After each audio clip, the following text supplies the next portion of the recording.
សួស្តីបងប្អូនទាំងអស់គ្នានៅក្នុងបណ្ដាញ YouTube ហើយថ្ងៃនេះ Rad TV Channel ម្ដងទៀតហើយថ្ងៃនេះ Rad TV Channel ក៏មាន Channel ដឹងមួយទៀតហើយបាទពីរបៀបធ្វើអក្សរនៅលើវាលបាទស្មៅបាទដូចចែបាទបងបាទអក្សរដ៏ស្រស់ស្អាតបាទតោះយើងទៅតាមបងប្អូននេះបាទ Photoshop មក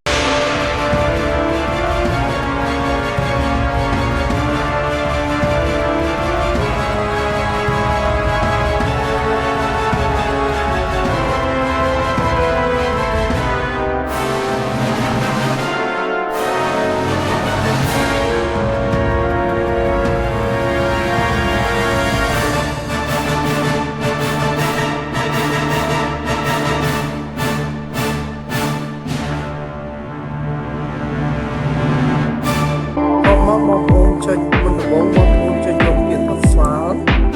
យកពាក្យថា new បាទវេះវានេះគឺ806ហើយវានេះគឺ616ហើយ resolution វានេះគឺ1បាទតោះមកបងប្អូនចុចអូខេបាទបន្ទាប់មកបងប្អូន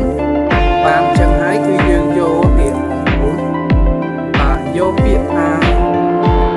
horizontalហើយ mask tool បាទនេះយកអសទាំងមកបាទបន្ទាប់មកបងប្អូនចុចគូវាបាទចុចជ្រែកវាអញ្ចឹងបាទបន្ទាប់មកបងប្អូនបន្លែង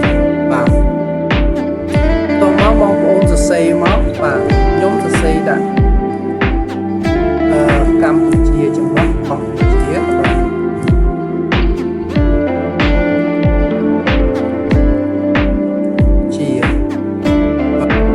គឺយើងសរសេរអញ្ចឹងមកបាទបងប្អូនបាទបន្ទាប់មកបងប្អូនវាកន្លែងនេះបាទវាជា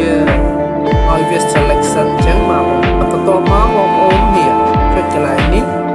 បាទ select mouse តាមទៅលើវាយកពាក្យថា layer from background បាទ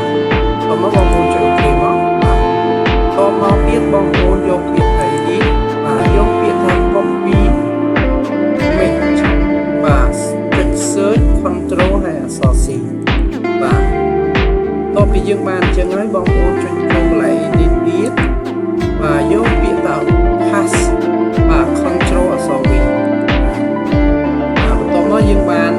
layer យើងមួយហើយបាទបងប្អូនបន្ទាប់មកបងប្អូនចុចចូល layer ហ្នឹង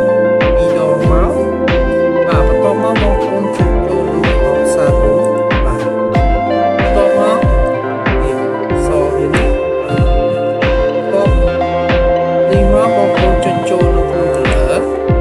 បន្ទាប់មកមកបងប្អូនយកតិចនៃ color ណាបាទបងប្អូនចុចអញ្ចឹងហើយបងប្អូនទាញវាមកបងបាទបន្ទាប់មកបងប្អូនចុច OK បាទ blend វានេះគឺ modify បាទហើយកន្លែង opacity នេះ75ហើយកន្លែង distance នេះបាទបងប្អូនគឺ20បាទហើយកន្លែង split នេះគឺ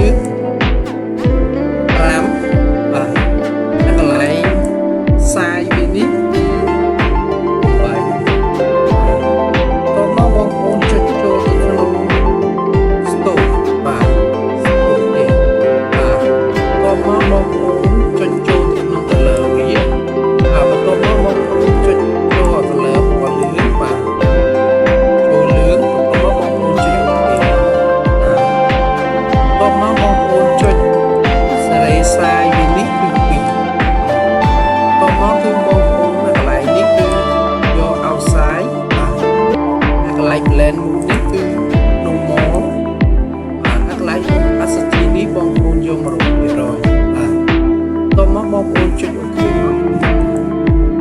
បាទគឺយើងបានអញ្ចឹងហើយបន្ទាប់មកបងប្អូនចុច control អក្សរ T បាទបន្ទាប់មកបងប្អូនបរិយា